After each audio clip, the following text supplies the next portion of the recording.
મહીસાગર જિલ્લાની કોયડમ આયુર્વેદિક કોલેજની માન્યતા થઈ રદ. ગુજરાત આયુર્વેદિક યુનિવર્સિટી વિજિલન્સ ટીમ દ્વારા 32 આયુર્વેદિક કોલેજનું ચેકિંગ કરતા 9 કોલેજોમાં ત્રુટિ બહાર આવી. મહીસાગરની કોયડમ આયુર્વેદિક કોલેજની માન્યતા જ રદ કરવામાં આવી. આયુર્વેદિકનું સ્તર વધુ ઊંચું લઈ જવા માટે માન્યતા કરવામાં આવી રદ.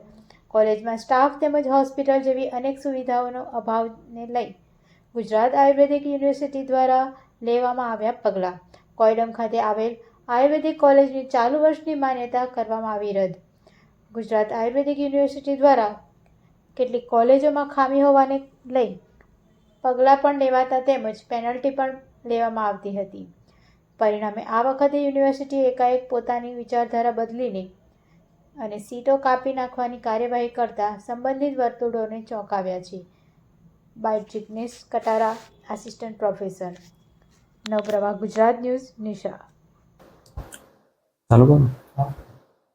મહીસાગર જિલ્લાના વીરપુર ખાતે આવેલ ધન્વંતરી આયુર્વેદ કોલેજની જે ચાલુ વર્ષ 2026 માટેની ગુજરાત યુનિવર્સિટી દ્વારા માન્યતા રદ કરેલ છે, જેમાં અમોને પૂરતા માટે 31 માર્ચ સુધીનો સમય આપેલ છે, જે માટે કોલેજની ક્ષતિઓ છે જે દૂર કરી અમે માન્યતા રદ ન કરવા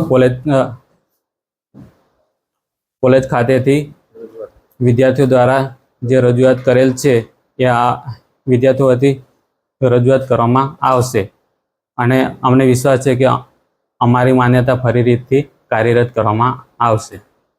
શું નામ? મારું નામ doctor Jignesh Katara, assistant professor રસાસર ડિપાર્ટમેન્ટ.